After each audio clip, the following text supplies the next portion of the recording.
The Box, Part 7. Raiya means treasure, he explained. Raiya and Naina were sitting at the bar at 167 Raw.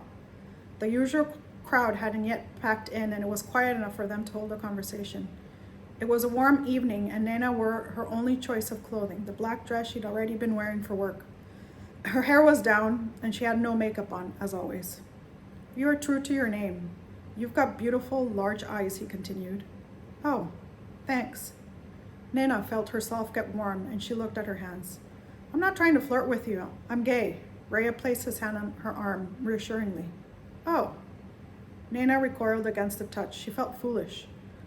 She had worried so much about getting ready for the date, and it wasn't even a date.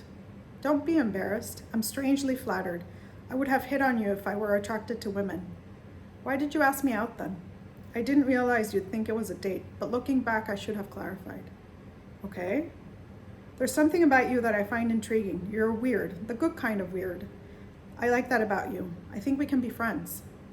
Okay. Raiya laughed. You don't say much, do you? I don't have many friends. I'll be your friend, Raiya smiled. I don't know what to say. Start by asking questions. You ask one, I ask one. Naina searched for words as she looked towards the window and saw Holy Man wave at her from the sidewalk. He sipped a cold bubble tea. He reminded Naina of her crystal. She touched her purse to make sure the crystal was inside. Its roundness comforted her, and she let a deep breath she hadn't realized she had been holding. What's it like being gay, she asked. Raiya laughed loudly. You don't beat around the bush, either.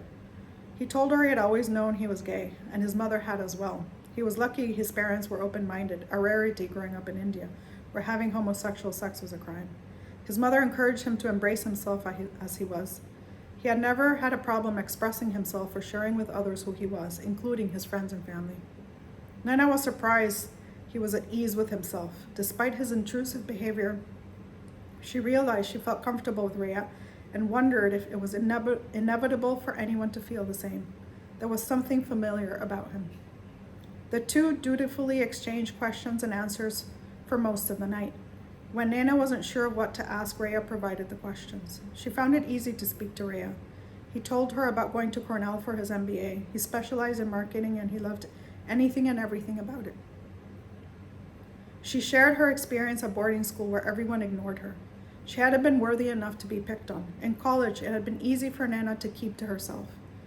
She engaged the most with others while working at the real estate office. Why'd you bother with that job? Aren't you bored of doing the same thing? Raiya asked. I think they're more bored with me than I am with them. Alice doesn't hide that she wouldn't have hired me. I don't mind the work I do, but I don't love it. What do you love? I'm not sure. What have you thought of doing? I used to fantasize about becoming a lawyer like my mother, although I don't know what kind of law she practiced. It was long ago in India.